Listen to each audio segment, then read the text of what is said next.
과오가 있어도 보호하신다라는 제목으로 하나님 말씀을 전하도록 하겠습니다. 우리가 영화 같은 데나 드라마를 보면 주인공이 나오죠. 주인공이 찌질하고 아무 능력이 없고 무능하고 그런 주인공 보면 답답합니다. 그런데 정말 능력이 출중하고 못하는 것이 없고 불의와 싸워 능히 이기는 그런 주인공의 모습을 볼 때에 그 영웅에 대해서 대단히 칭찬하고 자기도 그런 영웅이 되고 싶은 그런 마음이 들 것입니다. 많은 사람들은 눈에 보이는 능력이 있고 대단한 그런 모습을 보고 나도 그와 같이 되고 싶다 하는 그런 소망이 있을 것입니다. 그러나 사람은 완벽한 사람이 아무도 없습니다.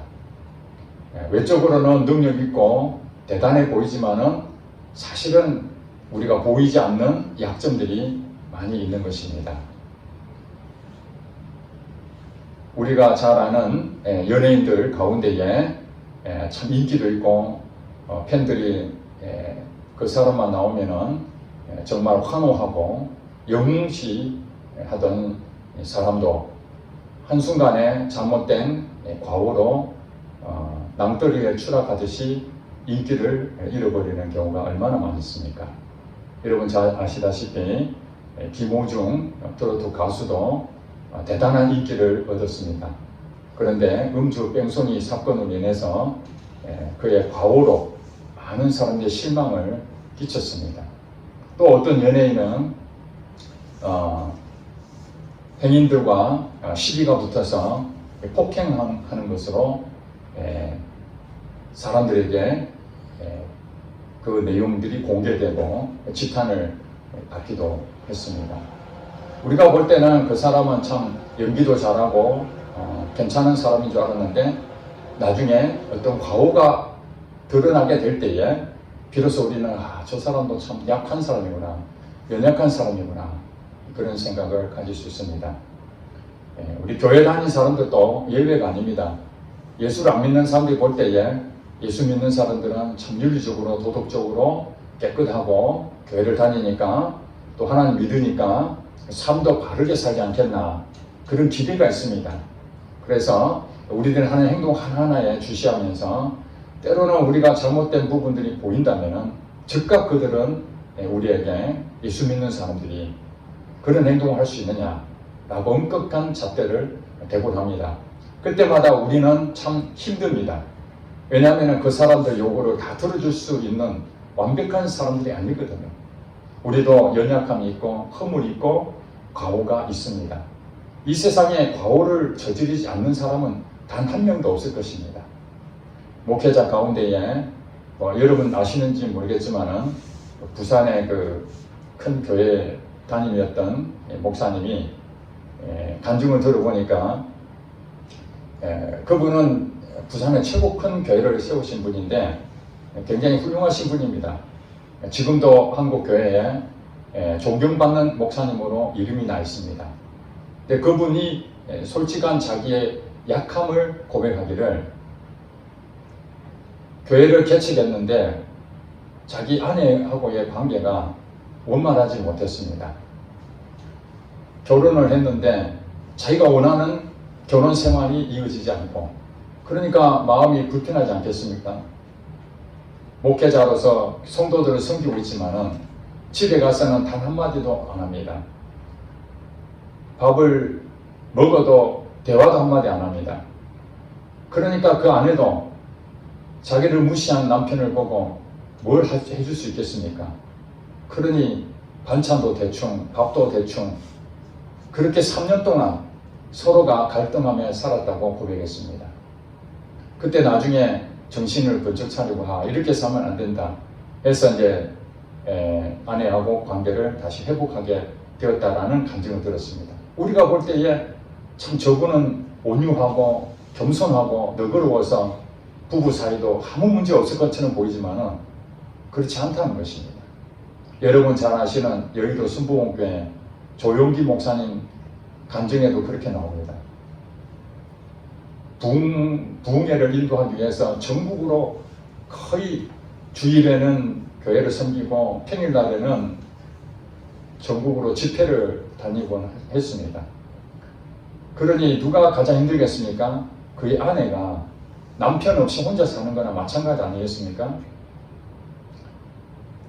교회를 섬기는 것도 좋지만은 가정이 있는데 아내하고 대화도 안 하고 그렇게 물론 하나님의 일을 하는 남편이 존경스럽고 대단하지만은 아내 입장에서는 온전한 남편이 안 되는 거예요.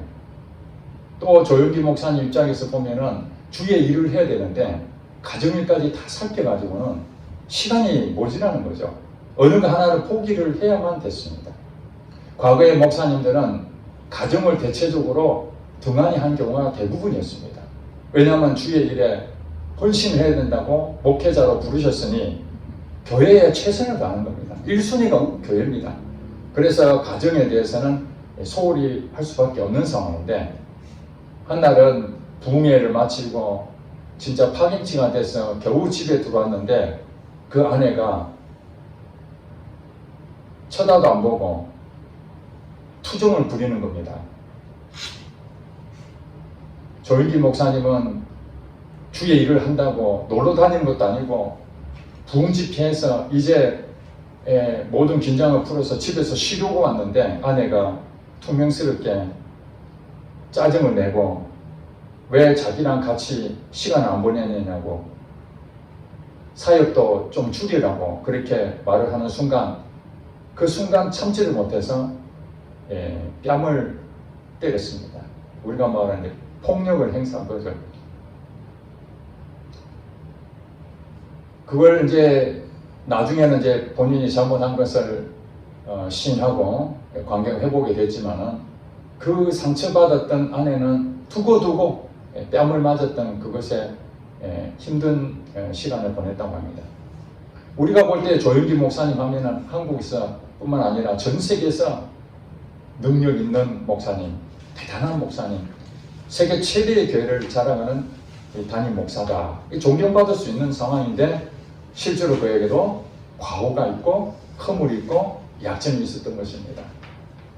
우리 성경에도 보면은 오늘 여러분 그 12장에 아브라함에 대한 내용이 나옵니다. 아브라함은 평범한 사람이었습니다. 아주 탁월한 사람이 아닙니다. 대단한 사람이 아닙니다. 그런 아브라함을 하나님께서 택하셔서 갈대아 우르에서 떠나 이제 가나안 땅으로 들어오게 됩니다. 그런데 가나안 땅으로 들어왔는데 마침 그때 기근이 이 가나안 땅에 있게 됐습니다. 그러니까 이 기근이 있다는 얘기는 요즘처럼 상하수도 시설이 잘 돼 있는 그런 것이 아니고 물이 없으면 거의 죽는 거나 마찬가지입니다. 생명하고 직결되어 있거든요. 그래서 아브라함이 고민 끝에 이웃 나라였던 애굽 땅으로, 지금의 이집트죠. 애굽 땅으로 잠시 피신을 갑니다. 거기 가서 생명을 얻기 위해서. 그렇게 가게 됐는데 한 가지 아브라함에게는 근심이 하나 있었던 것 같습니다.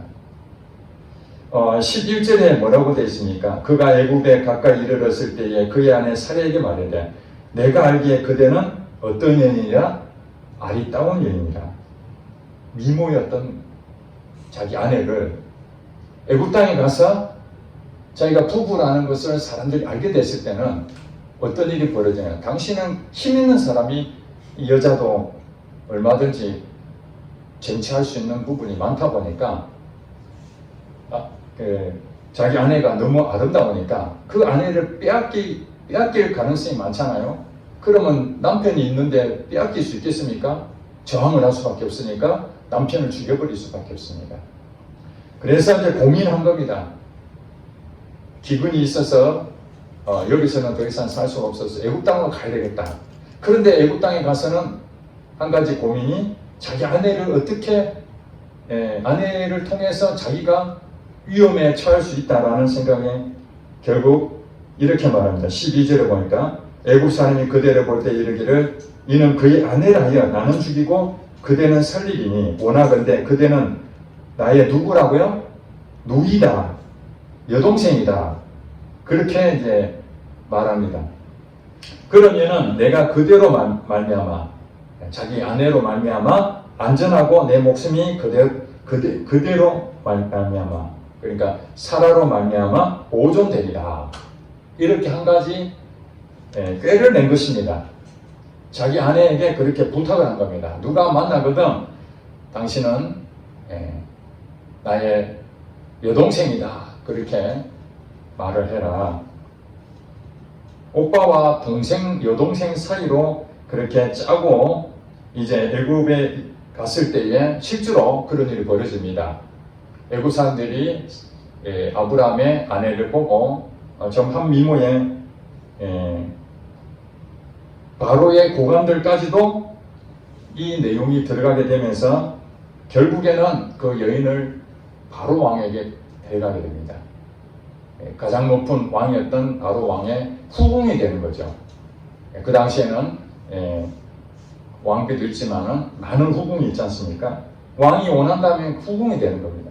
지금 아브라함은 자기 여동생이다라고 짜고 했지만은 실질적으로 자기는 그 일로 인해서 목숨은 부지할지 모르지만은 자기 아내를 지금 빼앗길 위기에 처하게 된 것입니다. 그랬는데 이 상황에서 17절에 보니까 여호와께서 아브라함의 아내 사레의 일로 바로와 그 집에 큰 재앙을 내리시게 됩니다. 이 바로는 사실 아무 죄가 없는 거죠. 그 당시로 왕은 무엇이든지 할 수 있으니까 남의 아내를 빼앗는 것이 아니라 여동생이니까 당연히 후궁으로 드릴 수 있었습니다. 그랬는데 하나님이 이 사실에 대해서 바로와 그 집에 큰 재앙을 내리게 되면서 바로가 이 사실을 알게 됩니다. 그래서 아브라함을 불러서 18절에 이렇게 말하죠. 너가 어찌하여 나에게 이렇게 행하였느냐? 네가 어찌하여 그를 너의 아내라고 내게 말하지 아니하였느냐? 너가 어찌 그를 누이하여 내가 그를 데려다가 아내를 삼게 하였느냐? 너의 아내가 여기 있으니 이제 데려가라 하고 바로가 아브라함에게 다시 돌려줍니다. 이렇게 해서 사건은 종결됐는데 여기서 이제 우리가 한 가지 주목해야 될 것은 아브라함에 대한 그 상황입니다. 아브라함은 하나님께서 12장에 보니까 갈대아 우르를 떠나서 너로 큰 민족이 될 것이다. 너는 복이 될 것이다. 이렇게 하나님께서 믿음의 조상 아브라함에게 사명을 주셨고 또 그 일로 인해서 선한 길로 인도하신 것을 우리가 볼 수 있는데 아브라함은 하나님을 믿었지만은 현실 속에서 인간의 본성이 나타납니다. 그것이 과오로 나타나게 된 것이죠. 아브라함이 자기 목숨에 대해서 굉장히 두려움이 많았던 것 같습니다. 어떤 사람들은 모험을 즐기는 사람들이 있습니다. 죽음에도 불구하고 여러분 아시잖아요. 그 산에 웬만한 산 같은 데 괜찮은데 아주 높은 에베레스트 산이라든지 이런 히말라야 산 등반했을 때에 그 자칫 잘못하면 죽는 거거든요. 매우 위험합니다. 그런 상황을 즐기는 사람들이 있습니다. 하늘에서 스카이 다이빙을 한다는데 그러면은 우리가 볼 때 너무너무 이렇게 상쾌하고 스릴이 넘치는 거지만은 그 자칫 잘못하면은 한순간에 죽을 수 있는 그런 부분이 있죠. 그걸 즐기는 사람도 있는 반면에 아브라함은 자기 목숨에 대해서 끔찍히 생각했던 사람으로 보여집니다. 그래서 위험이 오니까 자기 자신을 먼저 보호하는 거죠. 자, 여러분 생각해 보세요. 결혼했습니다. 남편이 아내를 보호해야 됩니까? 아니면은 아내가 나무 여자한테 나무 사람한테 빼앗기든지 나는 목숨 건져야 되겠다. 이게 제대로 된 남자입니까? 여러분 반대로 한번 생각해 보세요. 사라 아브라함의 아내 입장에 생각하면은 자기 살자고 누이로 속이고 자기는 지금 바로 왕의 후궁이 될 그런 처지에 있습니다. 이 가당치는 하겠습니까? 이런 남편을 믿을 수 있겠습니까? 이 사라 입장에서는 말도 안 되는 얘기죠. 이렇게 큰 과오를 저지른 상황이 지금 아브라함이 지금 그렇다는 거예요. 얼마나 평범한 사람입니까? 이스라엘의 어떻게 말하면 조상의 첫 번째인데 믿음의 조상을 했던 아브라함조차도 이렇게 연약하고 그런 문제가 있는 것이죠. 그런데 문제는 뭐냐면 이것이 한 번이 아닌 거예요. 이때는 지금 75세 때, 아브라함이 75세 때 이런 일이 있었는데 그 뒤로 99세가 됐을 때에 또다시 한번 이스라엘 그 가나안 땅 옆에 블레셋이라는 곳이 있는데 그 블레셋에 그랄 지방이 있습니다. 그랄 지역. 그 그랄 지역에 멜기세덱 왕이 있었는데 아브라함이 또다시 그랄 지역으로 가게 됐습니다. 갔을 때에 75세 때에 바로 왕에게 빼앗길 뻔했던 그 아내의 기억이 분명히 있는데도 불구하고 또다시 아브라함은 어떤 생각을 갖느냐 하면은 여보, 당신 그랄 지역에 갔을 때 지난번 애굽 땅에 가서 했던 것처럼 당신과 나 사이는 오빠와 동생 사이로 그렇게 말을 해라. 이 얘기는 무슨 말입니까? 또다시 자기는 내 생명이 위태로우니까 아내가 멜기세덱 왕에게 가든지 말든지 첫째가 아니고 자기 자신이 첫 번째였습니다. 20몇 년 전에 있었던 그 과오가 또다시 한 번 더 똑같은 그런 반복된 잘못을 또 저지르는 것이죠. 그때도 마찬가지로 멜기세덱이 그 사례를 또 취하려고 하니까 하나님께서 그 멜기세덱과 거기에 있는 지역에 큰 재앙을 또 내리게 됩니다. 그래서 멜기세덱도 그런 얘기 하잖아요. 아브라함에게. 너희 아내인데 왜 거짓말 했느냐. 그러니까 이 아브라함은 참 우리가 볼 때는 믿음의 조상이라 그러고 이스라엘의 첫 번째라고 그렇게 추앙받고 존경받을 수 있는 자일지라도 그는 한 번도 아니고 한 번 그렇게 경험했으면 다음에는 수정하고 고칠 수 있는데도 불구하고 또다시 반복해서 그런 일을 했다라는 것을 볼 때에 우리가 아브라함을 비판하고 어떻게 그럴 수 있느냐 손가락질 할지 모르지만은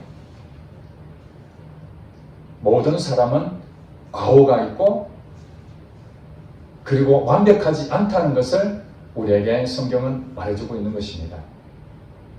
하나님께서는 우리 인간을 만드실 때에 장점과 약점 두 가지 다 우리에게 다 주셨습니다. 이게 동전의 양면과 같습니다. 장점이 그것이 아주 지나칠 때는 그 약점으로 되는 것이죠. 또 약점이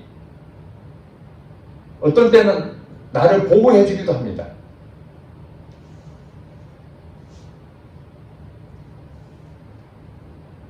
근데 더 재밌는 것은 아브라함의 아들이 누구죠? 이삭이죠.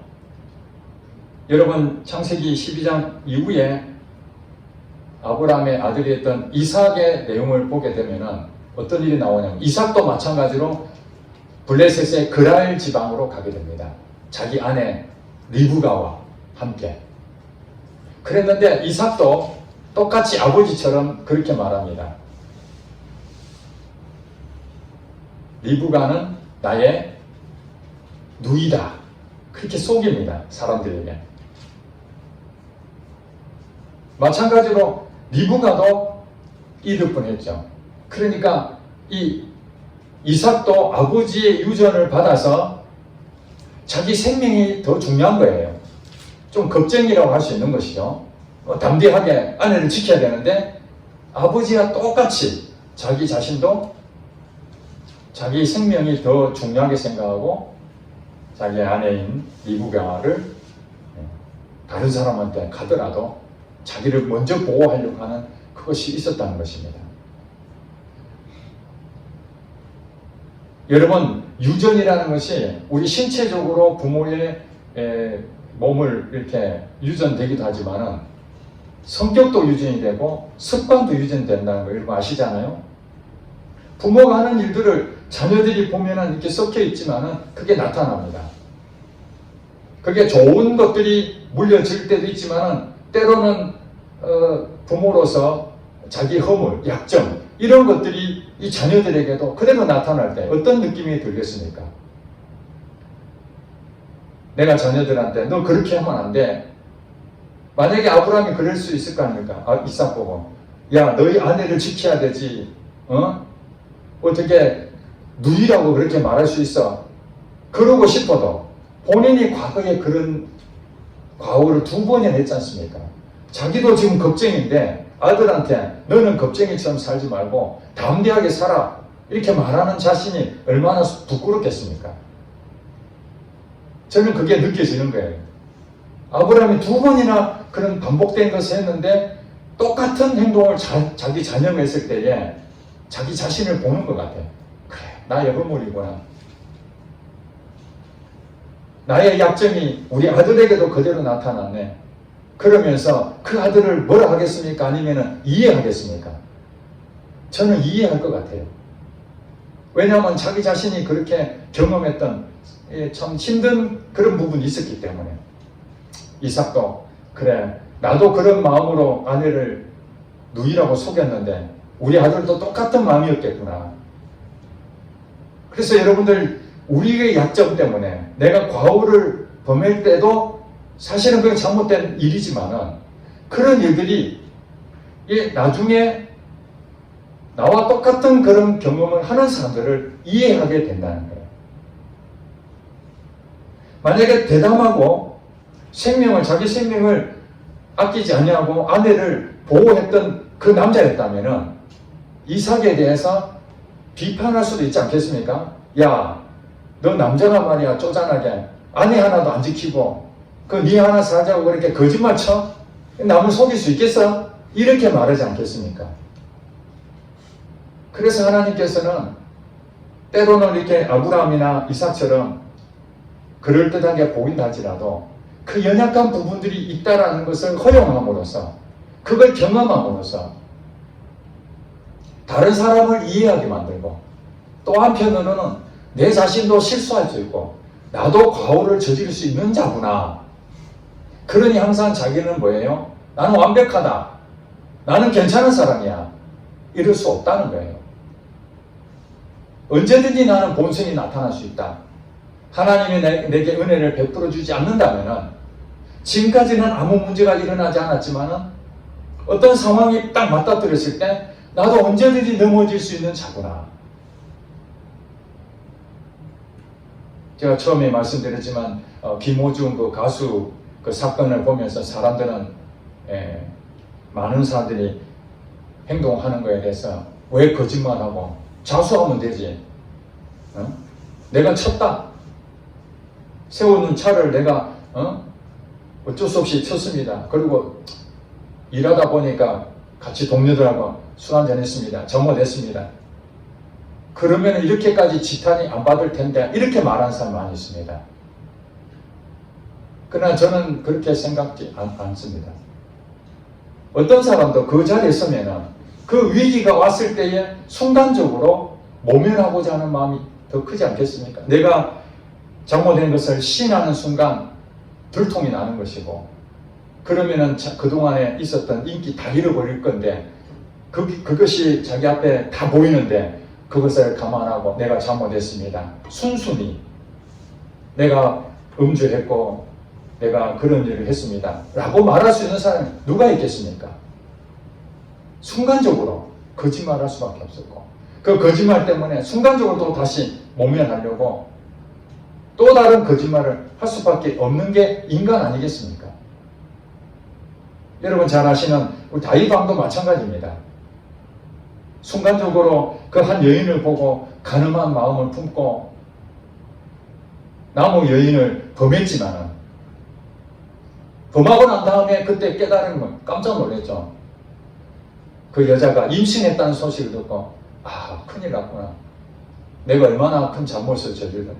나무 아내를 유부녀를 가늠을 했으니 그 남편한테 그것도 부하 직원인데 할 수 없이 이 일을 숨기려고 별의별 계략을 세우고 속이려고 많이 했지만 결국에는 그게 안 될 것 같으니까 그 남편을 죽이는 일까지 벌어졌지 않습니까? 이 얼마나 큰 과오입니까? 그것이 인간이라는 거예요. 우리 성경에서 다윗 왕하면은 이스라엘의 왕으로서 최고라고 인정받고 존중한 왕이고, 아브라함은 이스라엘을 세운 그런 믿음의 조상이라고 했던 그런 사람들인데, 성경에는 빠짐없이 그 과오를 이렇게 적나라하게 드러내고 있는 이유가 무엇일까요? 우리도 이런 사람들도 완벽하지 못해서 실수하고 넘어지는 그런 모습이 있는데, 우리도 마찬가지로 얼마든지 넘어지고 실수할 수 있다. 그런데도 오늘 12장에 보면은 여러분 혹시 하나님께서 바로와 그의 그 집에 있는 사람들에게 재앙을 내렸다라고 했지 아브라함에게 재앙 내렸다는 얘기는 없지 않습니까? 누가 잘못했습니까? 바로가 잘못했습니까? 아니면 아브라함이 잘못했습니까? 아브라함이 잘못했죠. 사람을 속였으니까. 그러면 하나님께서 아브라함에게 책임을 물어야 되는데 아브라함한테는 아무 말 안 하고 오히려 아브라함 때문에 잘못 알아들었던 바로 왕에게 하나님께서 그 책임을 묻고 있는 것입니다.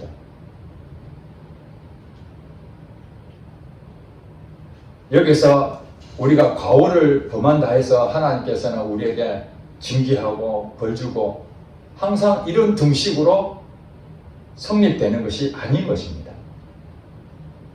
하나님께서는 우리의 허물과 우리의 과오와 이런 부분이 있다 할지라도 그걸 버려버린다든지 그냥 징계로 그냥 바로 벌을 준다든지 그렇게 하지 아니하시고, 때로는 그가 과오를 범했지만은 위로하시고 품어주시고 또 지키시고 보호하신다는 사실입니다. 많은 사람들이 오해를 합니다. 우리가 뭔가 잘못하면은 하나님께서 기다리고 있다가 그냥 매를 막 치는 것처럼. 저도 청년 때 그런 생각을 많이 했습니다. 예배도 빠지고 기도도 제대로 안 하고 또 사람들을 또 비난하고 뭐 이런, 우리가 일반적으로 윤리 도덕적으로 또 성경에서 말한 대로 죄라는 것을 인식했을 때 죄책감 느끼고, 여러분 양심의 죄책감 느낄 때가 있잖아요. 그때마다 어떤 생각이 들어요? 하나님 나를 벌 주시겠구나. 두려운 하나님이신 거예요. 두려운 거예요. 아브라함도 그랬을 것 같습니다. 자기 아내 때문에 바로와 그의 집이 큰 재앙을 당하는 걸 보고 아브라함이 어떤 생각을 가졌을까요?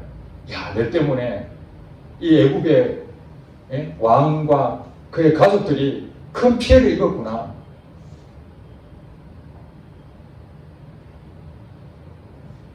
하나님은 두려운 하나님으로 그렇게 인식할 수 있는데도 오히려 아무 말씀 안 하시고 바로 왕을 통해서 오히려 더 많은 재물을 얻어서 아브라함을 다시 돌려보내는, 돌아오는데 거부가 돼서 돌아왔어요.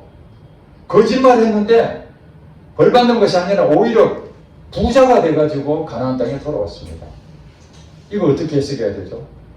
여러분 생각할 때 그러면 잘못을 범해도 아무 문제 없고 내가 과오를 범해도 하나님은 나를 축복을 많이 해주시는구나, 이렇게 이제 생각하시면은 이 성경을 잘못 오해하고 있는 것이죠. 사라는 아브라함의 아들을 낳아야 됩니다. 왜냐하면 하나님 약속하셨기 때문에. 그런데 다른 남자를 통해서 사라가 잠자리를 하게 되면은 누구를 낳게 됩니까? 아브라함의 후손이 아니라 다른 사람의 후손을 낳게 되면 안 되잖아요. 그리고 더럽혀지면 안 되잖아요. 거룩성에 손상이 되거든요. 그렇기 때문에 비록 때로는 아브라함이 잘못을 범했지만은 하나님의 약속을 지키기 위해서 아브라함을 통해서 사라의 몸을 통해 약속의 자녀였던 이삭이 나와야 되는데 다른 남자를 통해서 그 사례의 몸이 더럽혀지면은 하나님의 순수성이 훼손이 되지 않습니까? 비록 아브라함은 그까지 생각도 못하고 자기 자신만 생각하고 아내는 그냥 은신처처럼 버렸지만 하나님께서는 약속을 지키시기 위해서 우리의 과오를 할지라도 우리를 지키시고 보호하신다는 사실입니다. 물론 때로는 당장에는 하나님께서 벌을 주지 않는다지만 어떤 경우에는 경고하고 다시는 그런 일을 범하지 않도록 하기 위해서 하나님께서 매를 드실 때도 있습니다. 그건 하나님께서 주관하시는 하나님의 주권이지 반드시 우리가 잘못을 범하면 하나님이 반드시 매를 친다. 이런 성립은 안 되는 것입니다. 그러니 우리가 때로는 잘못했다 할지라도 너그러우신 하나님 앞에 나가서 회개하고 나의 죄를 인정함으로써 용서를 받아야 되는 것이죠. 그런데 하나님께서는 때로는 또 똑같은 일을 반복할 수 있는 그런 여지가 있었을 때 또 우리에게 훈련하시기 위해서 또 다양한 하나님께서 우리에게 믿음에 진보하기 위해서 때로는 우리를 징계하고 벌을 내리실 때도 있다는 것입니다. 그러나 그것도 나를 사랑해서 그 거울을 통해 가지고 가르쳐 주려고 우리의 매를 드시는 것이지 그냥 엄한 하나님으로 우리를 치시는 것이 아니라는 것입니다. 그러니 하나님 어떤 분인 것을 분이신지를 우리는 정확하게 알고 있어야 됩니다. 하나님은 약한 자 편에 서 있습니다. 강한 자가 아니라 약한 자. 과오를 범해도 하나님 너그럽게 이해해 주시고 받아주시는 하나님이십니다. 그러니까 베드로도 외식할 때에 우리가 볼 때 정말 성령 충만했던 베드로가 왜 외식하나? 사람들을 보이려고 순간적으로 아닌 것처럼 그렇게 하는 경우 베드로도 과오가 있는 것이죠. 허물이 있는 것이죠. 그래서 하나님이 우리에게 주신 그 장점은 감사해야 됩니다. 남들이 가지지 못한 나만의 특별한 강점이 있잖아요.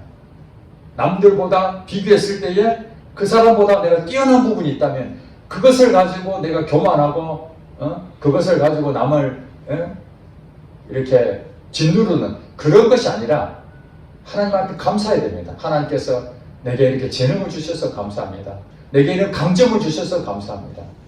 그래서 겸손한 마음으로 주신 것에 감사하는 마음이 있어야 될 것이고 또한 이 약점은 나의 허물이고 나의 과오가 발생이 되는 그런 본성적인 것들이기 때문에 이것을 통해서 내가 죄책감 가지고 또 이것 때문에 열등감 가지고 그렇게 살 것이 아니라 이런 아브라함처럼 과오를 범할 수밖에 없는 자기의 이 허물, 부족함을 통해서 하나님 앞에 늘 자기 자신의 연약함을 인정하는 자가 되어야 됩니다. 자기 약점이 있을 때에 하나님 앞에 그래 내가 이거 언제든지 이런 약점이 드러나면 수치를 당할 수밖에 없지. 하나님 도와주세요. 도와주세요. 그래 엎드릴 수 있는 겁니다. 그래서 하나님께서는 모든 사람에게 장점도 주시고 약점도 주신 이유가 바로 거기 있습니다. 장점을 주신 것은 그 장점을 통해서 하나님 은혜를 깨닫고 감사하라고 장점을 주시는 것이고 약점은 내가 교만하지 아니하고 나도 언제든지 넘어질 수 있고 나도 언제든지 과오를 범하고 실수할 수 있는 자다. 그러니 하나님 나를 불쌍히 해주세요. 나를 불쌍히 해주세요. 그게 약점을 통해서 들어오는 것이죠. 그래서 모든 사람은 영웅이 될 수가 없고 영웅이 됐다 하더라도 그 사람의 약점이 없어진 것이 아닙니다. 보이지 않을 뿐이죠. 부부간에도 서로가 장점과 단점, 약점이 다 있습니다. 뭘 봐야 됩니까? 약점을 보면은 지적을 할 수밖에 없는 것이죠. 하나님께서도 과오가 있지만 약점을 보이지 아니하시고 믿음을 따라가는 아브라함 그것을 보신 거예요. 아브라함이 믿음을 따라서 살 것이라는 그 기대를 가지고 지금은 비록 자기 자신을 더 우선했던 약점이 있지만은 장점을 보시고 하나님께서는 글을 쓰시는 겁니다. 그러니까 서로 결혼했어도 배우자의 약점도 있고 장점이 있는데 장점을 보고 감사하는 것이고 약점을 보면은 내가 그것을 그 허물을 내가 커버해 주는 것이죠. 위로해 주는 것이죠. 그걸 격려해 줘야 되는 것이죠. 그렇지 않겠습니까? 완벽하지 않기 때문에. 그러니까 상대방도 약점이 있다는 것은 나도 약점이 있다는 것을 생각할 때에 상대방의 약점을 이해할 수가 있는 것입니다. 근데 나는 약점이 없다고 생각하면은 상대방의 약점이 있을 때에 그걸 고치려고 하죠. 이렇게 해서 좋겠다. 이걸 이렇게 해라. 저렇게 해라. 그래서 계속 그 약점을 보완해서 강하게 만들려고 합니다. 그런 사람이 있을까요? 없습니다. 한국교회 대단한 목사님들도 안 되는데 이스라엘의 믿음의 조상이란 아브라함도 안 되는데 왕 중에 왕이라 했던 다윗왕도 안 되는데 어찌 우리가 그까지 되겠습니까? 불가능한 일입니다. 조금의 개선은 있을 수 있지만 그건 안 되는 것입니다. 그러니 우리는 서로 상대방에게 완벽을 요구할 것이 아니라 있는 그 모습 그대로 인정을 하는 하나님처럼 과오가 있어도 지켜주고 보호해주는 그 하나님. 그러니 우리 인간관계에서도 언제든지 나도 과오가 있을 수 있고 상대방도 과오가 있을 수 있다. 이럴 때에 우리의 마음이 어떻습니까? 좁지 않냐고 너그러운 마음이 생기는 거죠. 너그러운 마음이 생기려고 애를 쓸 것이 아니라 나 자신을 보면 됩니다. 나 자신이 완벽합니까? 아니죠. 나 자신이 남한테 들키지 않는 약점들도 있습니다. 그런 것을 있지만은 그래도 사람들이 나의 강점을 보고 좋아해 주잖아요. 인기 탤런트 영화배우 그 사람들이 연기를 잘하는 그 하나 보고 우리가 참 박수 쳐주고 그 배우 정말 연기 잘해 이렇게 칭찬해 주지. 그 사람 집에 가서 하루 종일 24시간 관찰 카메라로 그 사람을 어떻게 사는지 만약에 우리가 볼 수만 있다면 정말 단점도 많고 아이고 저 배우가 저러면 되겠나, 연기는 잘하는데 삶은 엉망이네, 이런 모습들이 다 드러날 것입니다. 가족도 마찬가지죠. 가족끼리 서로 예의를 지켜야 되지만 그렇다고 해서 너무 완전히 그 완벽한 모습으로 서로 감추고 수치를 안 드러내고 아무 문제 없는 것처럼 그렇게 산다면 그게 어떻게 가족이라 할 수 있겠습니까? 허물이 있고 때로는 약점도 있고 그런 모습 보일 때 그것을 다 알고 있으니까 속속들이 알고 있으니까 오히려 그걸 너그럽게 이해해줘야 그게 가족으로서 서로가 그 부분 때문에 서로가 힘이 돼주고 하나가 될 수 있는 것이죠. 하나님이 그렇게 하셨다는 거예요. 저도 많은 과오를 범한 적이 있었고 지금도 그런 과오를 범하고 있습니다. 그럼에도 불구하고 하나님이 저보고 너 오늘부터 목사하지 마, 그렇게 하지 아니하시고 지금도 여전히 목사로서 그 사명을 감당케 하시고 저를 선한 길로 인도하시고, 그러니 저는 제 자신이 항상 똑같은 반복된 실수 그런 과오가 있다는 것을 인정하면서 주님밖에 없습니다. 주님 저를 불쌍히 해주세요. 오늘도 주님 앞에 엎드립니다. 나의 약한 모습이 있습니다. 나의 허물이 있습니다. 그렇게 담대하게 나갈 수 있는 것은 바로 이 하나님 말씀을 통해서 제가 위로 얻고 하나님 말씀을 통해서 제가 실제라는 것을 경험하기 때문에 여러분들에게도 똑같이 얘기합니다. 여러분 과오가 있다라는 부분은 내 스스로가 알잖아요. 아, 그렇게 살면 안 된다. 그리고 그것을 가능하면 안 하려고 하지 않습니까? 그게 하나님의 귀하게 보시는 겁니다. 과오가 있어도 하나님께서는 아무 책임을 안 묻는다, 그렇게 생각한다면 다음에 또 뭐 잘못을 하고 예배를 한 번 빠져도 목사님이 아무 말 안 한다, 그러면 두 번 빠지고 세 번 빠져도 그러면은 뭐 자유롭게 뭐 1년에 한 번 나오면 됩니까? 그러라고 목사님이 예배 빠진다고 뭐라 하지 않는 겁니까?